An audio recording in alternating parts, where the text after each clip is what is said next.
가정에서 예배드리는 우리 모든 성도님들 주님의 이름으로 환영하고 축복합니다. 하나님 말씀 증거하도록 하겠습니다. 예수님은 벳세다에서 오병이어 기적을 베푸셨습니다.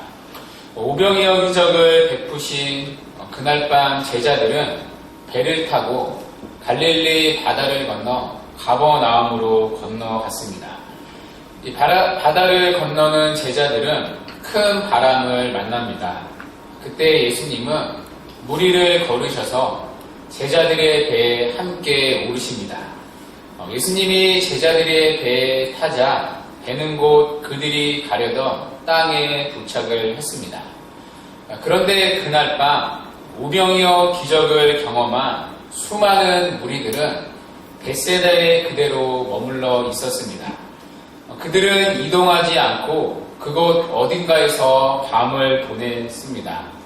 이 밤을 보내는 무리들은 아마 예수님 이야기만 했을 것입니다. 3, 4, 5 모여서 그동안 예수님께서 행하셨던 놀라운 이적들에 대한 이야기로 간밤을 보냈을 것입니다. 가나에서 물로 포도주를 만든 이야기, 또 베데스다 목가에서 38년 된 병자를 고치신 이야기, 또 조금 전 보리떡 5개와 물고기 2마리로 성인 남자 5,000명을 먹이신 사건. 아마 이들은 예수님에 대한 기대로 잔뜩 부풀렀을 것입니다. 예수님이라면 우리를 로마의 지긋한 압제로부터 구원한 참된 왕이시다. 이런 기대로 그들은 밤잠을 설쳤을 것입니다. 그리고 오늘 본문은 그 이튿날로 시작됩니다.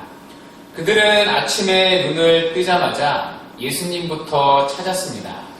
예수님을 찾기 위해 모든 무리들이 분주했을 것입니다.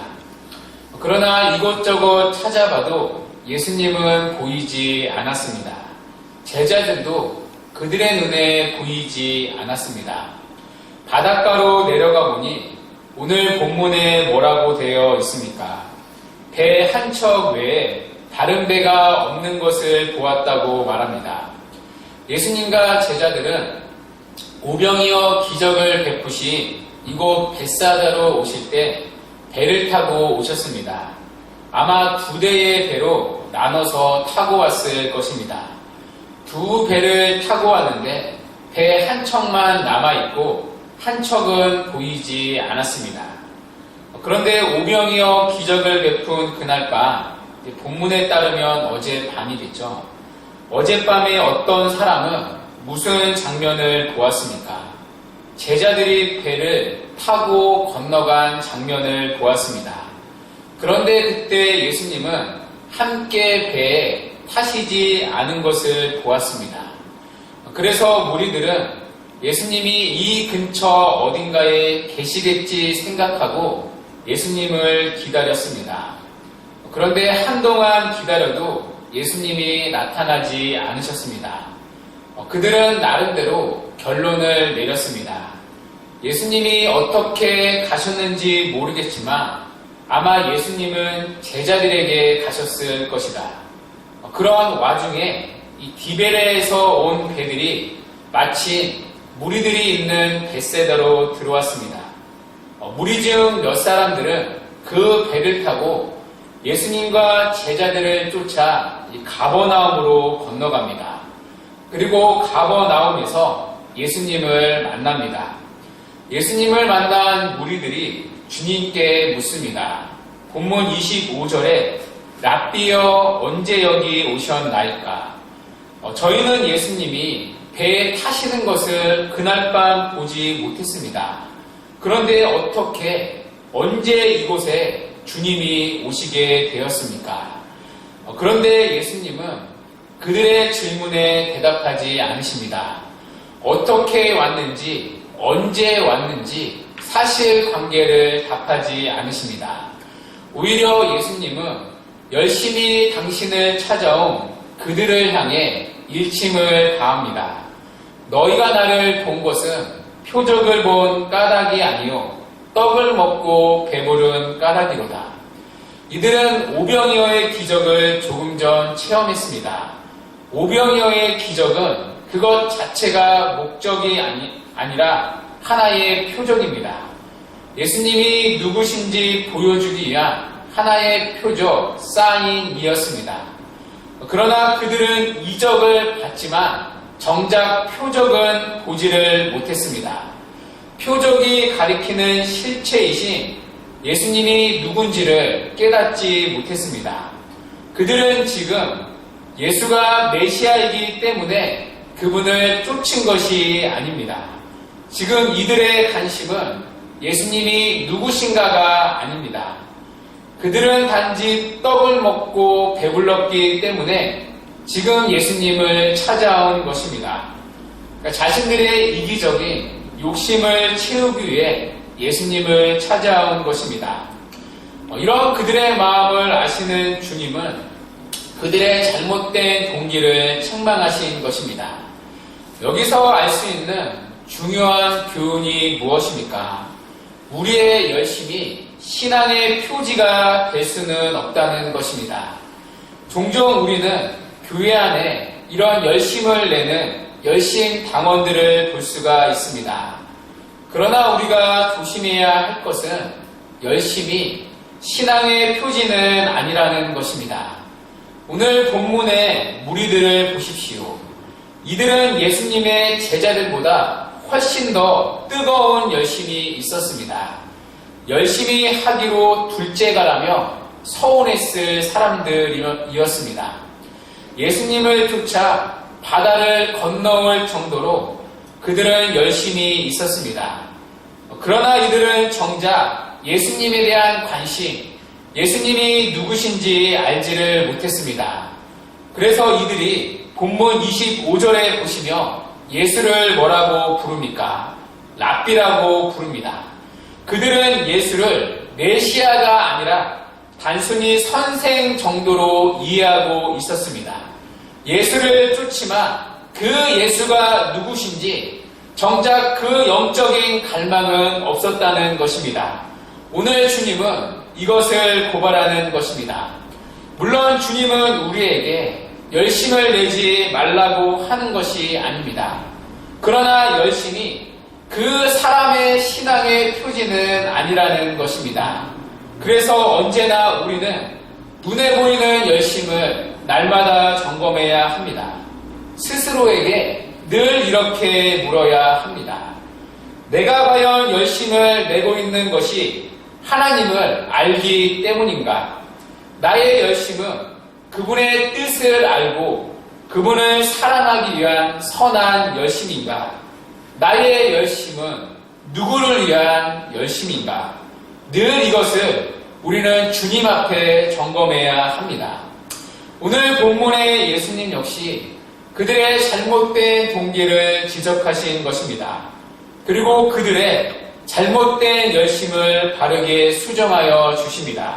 자, 본문 27절인데요. 우리 가정에서 함께 읽어보도록 하겠습니다. 시작. 썩을 양식을 위하여 일하지 말고 영생하도록 있는 양식을 위하여 하라. 이 양식은 인자가 너희에게 주리니 인자는 아버지 하나님께서 인치신 자니라. 아멘. 예수님은 본문에서 두 가지 양식을 말씀을 하십니다. 썩을 양식과 영생하도록 있는 양식입니다. 먼저 예수님은 썩을 양식을 위하여 일하지 말라고 하십니다. 이것이 오늘 무리들이 주님을 지금 찾아온 이유입니다. 그러나 여기서 우리가 오해하면 안 되는 것이 있는데요. 오늘 여기서 썩을 양식은 세상에서 우리가 먹는 양식을 말하는 것이 아닙니다. 그러니까 밥이나 빵 같은 그런 양식을 말하는 것이 아닙니다. 주님의 이 말씀을 오해하며 마치 그리스도인이 먹고 살기 위해 세상에서 직업을 가지고 사는 것 자체가 헛된 것인 것처럼 들릴 수 있습니다. 지금 주님은 직장을 그만두고 나를 쫓으라는 것이 아닙니다. 우리는 먹고 살기 위해 당연히 일을 해야 합니다. 주님은 이 땅을 살아가는 것 자체, 먹고 살아야 한다는 사실을 부인하거나 무시하지 않으십니다. 오히려 성경은 게으른 자는 먹을 수 없다고 말합니다. 그래서 성경은 세상에서 직업을 가지고 살 때에 불신자보다 더 열심으로 하라고 말합니다. 마치 하나님 앞에서 하는 것처럼 하라는 것이 성경의 권면입니다. 그렇다면 본문이 말하는 썩은 양식은 무엇입니까? 하나님의 나라를 멀리하고 이 땅의 나라를 얻기 위해 수고하는 모든 삶을 말합니다. 이 세상의 풍요와 물질이 그 자체가 목적이 되는 삶을 말합니다. 오늘 무리들은 이런 세상의 것들을 얻기 위해 예수님을 따랐습니다. 이것이 그들이 예수님을 왕으로 삼으려 했던 이유입니다. 오늘 우리도 마찬가지입니다. 우리가 오늘 예배하기 위해 가정에서 모였습니다. 그러나 만일 우리가 예수님 자신이 아닌 예수님을 통해 얻어지는 유익들에 관심이 있다면 우리 또한 썩을 양식을 위해 일하고 있는 것입니다. 세상의 것들을 얻기 위해 오늘 우리가 주님을 예배한다면 우리 또한 썩을 양식을 위해 일하는 것입니다. 그런 우리에게 예수님은 영생하도록 있는 양식을 위해 일하라고 하십니다. 영생하도록 있는 양식, 좀 애매한 표현인데요. 한마디로 예수님 자신을 말합니다. 예수님은 우리에게 영원한 생명을 주시는 참된 양식입니다. 그분을 먹고 마실 때 우리는 영생을 얻을 수 있습니다. 지금 주님은 우리에게 이렇게 말씀하시는 것입니다. 세상에 없어질 썩어질 것들을 추구할 것이 아니라 우리의 영원한 생명을 주시는 예수 그리스도 그분 자체를 추구하는 삶을 살아야 한다는 것입니다. 오늘 무리들을 보십시오. 이들은 썩을 양식을 얻기 위해 예수를 찾았습니다. 이들이 주님을 찾아 바다를 건너온 것은 세상의 배부름의 욕구였습니다. 그러나 이들은 정작 영혼에 대한 관심은 없었습니다. 사실 우리도 그렇지 않습니까? 우리는 우리의 육신을 불쌍히 여깁니다. 내가 내 몸을 챙기지 않으면 누가 나를 챙겨주랴. 우리는 끔찍히 우리의 육신을 챙깁니다. 이것을 잘못됐다고 말하는 것이 아닙니다. 그러나 우리는 육신을 불쌍히 여길 만큼 우리의 영혼을 불쌍히 여기지는 않습니다. 우리의 영혼이 얼마나 병들어 있는지 돌아보지 않습니다. 우리의 영혼이 얼마나 굶주려 있는지 살피지는 않습니다. 제가 코로나 사태를 보면서 깨닫는 것이 있습니다. 모든 사람들이 우리의 육신의 생명을 앗아갈 수 있는 바이러스 때문에 공포감에 사로잡혀 있습니다. 그러나 정작 우리는 우리의 영혼에 죽고 사는 문제에 대해 충분히 두려워하며 살고는 있습니까? 사실 우리에게 가장 중요한 것은 우리의 영혼에 죽고 사는 문제입니다. 지금 주님은 그것을 말씀하시는 것입니다. 이 땅에 썩어질 양식이 아니라 우리의 영원한 생명을 결정짓는 그 양식을 위해 살라는 것입니다. 자, 그러자 무리들은 주님께 이렇게 묻습니다. 28절인데요. 그들이 묻되 우리가 어떻게 하여야 하나님의 일을 하오리까? 영생을 얻기 위해 해야 할 하나님의 일이 무엇이냐는 것입니다. 그러니까 어떤 하나님의 일을 하면 우리가 이 영생을 얻을 수 있냐는 질문입니다. 자, 그러자 예수님은 29절에서 이렇게 답변을 하십니다. 자, 29절 함께 읽어보도록 하겠습니다. 시작. 예수께서 대답하여 이르시되 께서 보내신 이를 믿는 것이 하나님의 일이라 하니. 아멘. 오늘 본문에서 우리가 좀 주목해야 할 것이 하나 있는데요. 이 앞에서 하나님의 일은 그러니까 우리들이 말한 하나님의 일은 원어로 보면 복수입니다. 그러니까 영어 성경에도 보면 works라고 나와 있는데요. 일들이죠. 그러니까 어떤 하나님의 일들을 하며 영생을 얻을 수 있냐는 것입니다. 오늘 모인 유대인 무리들은 우리가 다 아시다시피 율법주의자들이었죠. 그러니까 율법의 행함으로 구원을 얻을 수 있다고 생각하는 자들입니다. 그러니 이들은 일이라는 단어를 들으면 자동적으로 율법주의적 사고방식이 나옵니다. 그래서 지금 주님께 이렇게 묻는 것입니다. 여러 율법의 일들이 있는데 그 중에 어떤 일들이 하나님의 일들이고 어떻게 하면 그것을 우리가 할 수 있습니까? 어떤 일들을 해야 영생을 얻을 수 있습니까? 그러니까 행위주의적 질문을 던지는 것입니다. 그러나 예수님이 말씀하신 하나님의 일은 단수입니다. 그러니까 원어로 보면 이 단수 일들이 아니라 일입니다. 그러니까 하나님의 일은 여러 가지가 아니라 하나라는 것입니다. 이 단수 하나라는 거죠. 뭐가 하나님의 일입니까? 예수를 믿는 것이 하나님의 일이라는 것입니다. 예수를 믿는 것 자체보다 더 크고 중요한 하나님의 일은 없다는 것입니다. 행위를 묻는 그들의 질문에 믿음으로 답하는 것입니다. 영원한 생명을 얻는 이 하나님의 일은 우리의 행함이 아닌 그분을 믿는 믿음에 있다는 것입니다. 여기서 우리는 중요한 하나님의 일에 대한 두 가지 교훈을 얻을 수 있습니다. 첫 번째, 하나님의 일은 예수를 믿는 것입니다. 자, 우리는 하나님의 일이라 하며 종교 행위 자체를 떠올립니다. 예배 참석이나 헌금, 교회 봉사나 전도, 단기 선교 같은 어떤 눈에 보이는 열심과 종교 행위 자체를 생각합니다. 오늘 본문의 무리들처럼 우리 역시 이 하나님의 일을 행위주의적인 것으로 생각하기 쉽습니다. 물론 이러한 일들을 무시하는 것이 아닙니다. 그러나 주님은 하나님의 일은 여기에 있다고 말하지 않습니다. 오늘 주님은 예상밖의 대답을 하십니다. 저는 기독교의 생명이 여기 있다고 생각합니다. 하나님께서 보내신 일을 믿는 것이 하나님의 일이라는 것입니다. 하나님의 일은 어떤 행위가 아닌 우리의 믿음이라는 것입니다. 여러분, 오늘 유대인들의 관심은 무엇입니까? 예수를 믿는 믿음, 그 예수가 아니라 일과 행위였습니다.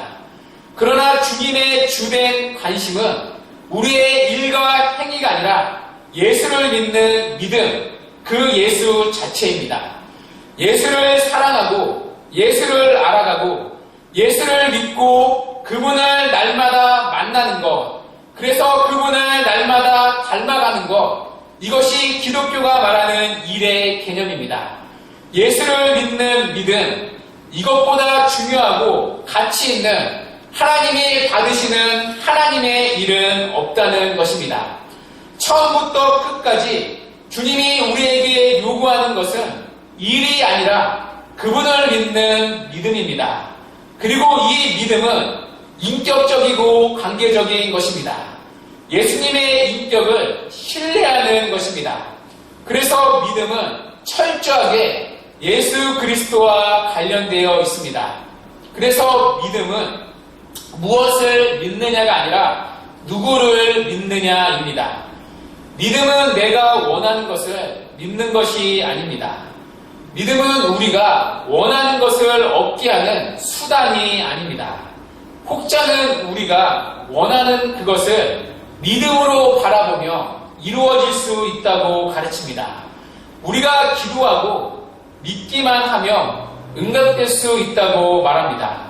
반대로 기도가 응답되지 못함은 우리가 믿음이 없어서라고 말합니다. 그러나 성경은 우리가 믿기만 하며 모든 것이 응답된다고 약속하지 않습니다. 성경이 말하는 믿음은 무엇을 믿느냐가 아니라 누구를 믿느냐입니다. 예수가 누구신지, 그분이 무엇을 하셨는가를 철저하게 믿는 것입니다. 언제나 성경이 말하는 믿음은 철저하게 예수 그리스도와 관련이 있습니다. 그분의 인격을 신뢰하는 것입니다. 그래서 여러분, 어떤 믿음이 좋은 믿음입니까? 기도하는 대로 응답이 되었기 때문에 할렐루야 주님을 찬송하는 사람이 좋은 믿음입니까? 아니면 비록 오래도록 기도하고 있음에도 불구하고 그 문제를 그대로 안고 살지만 그럼에도 불구하고 선하신 하나님을 신뢰하며 그분을 찬양하는 믿음이 더 좋은 믿음입니까? 당연히 성경은 후자를 더 좋은 믿음이라고 말합니다. 왜냐하면 믿음은 무엇을 믿느냐가 아니라 그분의 인격을 전적으로 신뢰하는 것이기 때문입니다. 예수를 사랑하고 그분의 선하신 인격을 신뢰하는 것, 그것이 바로 믿음이기 때문입니다. 그래서 하나님을 영화롭게 하는 것은 우리가 뭔가를 드리고 어떤 일을 하는 것이 아닙니다. 주님을 알아가는 만큼 주님 그분을 닮아가는 그분을 향한 믿음 자체가 하나님의 일입니다. 이것보다 더 큰 하나님의 일은 없습니다. 그분을 알아가는 만큼 그분을 사랑하고, 그래서 우리의 어떠한 형편과 상황에 있을지라도 그분의 선하심을 신뢰하기에 그분을 찬양하고 의지하며 살아가는 이 믿음이 하나님이 받으시는 가장 큰 일이라는 것입니다. 이 믿음보다 더 그분을 기쁘게 해드리는 하나님의 일은 없다는 것입니다. 오늘 주님이 우리에게 받으시는 하나님의 일은 어떤 다른 일들이 아닌 그런 우리의 믿음입니다. 이 믿음이 우리의 신앙의 여정에서 날마다 자라는 은혜가 있기를 바랍니다. 또 하나, 하나님의 일에 대한 중요한 교훈을 발견할 수 있습니다. 자, 오늘 본문에서 예수님이 말씀하신 하나님의 일은 단수입니다. 앞에 유대인들은 복수로 물었죠. 그러니까 유대인들의 사고방식은 늘 분류하는 데 대가입니다. 뭐가 큰 계명입니까? 주님 10계명 10개가 있는데 이 중에 뭐가 가장 중요한 계명입니까? 늘 그들은 이렇게 분류하는 데 관심이 있었습니다. 오늘 본문에서도 주님 뭘 하면 하나님의 일들이 됩니까? 복수로 분류하며 묻고 있습니다. 그러나 예수님은 단수로 대답을 하십니다. 예수님의 일은 하나, 단수라는 것입니다. 예수를 믿는 것이 하나님의 일이라는 것입니다. 어떤 일들을 하느냐의 문제가 아니라 어떤 일을 어떤 자세로 하느냐가 핵심이라는 것입니다. 어떤 부류의 일이든지 믿음으로 하는 하나의 일밖에는 없다는 것입니다. 어떤 일을 하며 하나님을 섬기는 것이고 다른 일을 하며 하나님을 섬기는 일이 안 되는 것이 아니라 하나님의 일은 하나인데 어떤 일이든지 예수를 인정하고 하나님을 믿는 믿음으로 하는 것이 하나님의 일이라는 것입니다. 우리는 교회에서 하는 일만이 하나님의 일이라고 생각하는 경향이 있습니다. 교회에서 하는 일은 하나님의 일이고 교회 밖의 일은 세상의 일이라는 이원론적 사고가 자리 잡고 있습니다. 그러나 절대 성경은 우리에게 그렇게 가르치지 않습니다. 성경의 가르침은 가정에서 자녀들을 기를 때, 직장에서 동료들과 함께 일할 때 그 자리도 하나님을 섬기는 일의 현장이라고 가르칩니다. 직장에서 돈을 벌어 선교 헌금을 할 때만 하나님의 일을 하는 것이 아니라 직장 생활 자체가 하나님을 섬기는 하나님의 일의 현장입니다. 이것이 종교개혁자 루터가 말한 직업 소명설의 핵심이죠. 직장은 돈을 버는 도구가 아니라 우리의 직업은 하나님을 사랑하고 이웃을 섬기는 하나님의 일을 하는 현장입니다. 그러므로 우리는 돈을 더 벌기 위해 직장 생활을 하는 것이 아니라 사람을 섬기는 현장으로서 직장을 가지는 것입니다.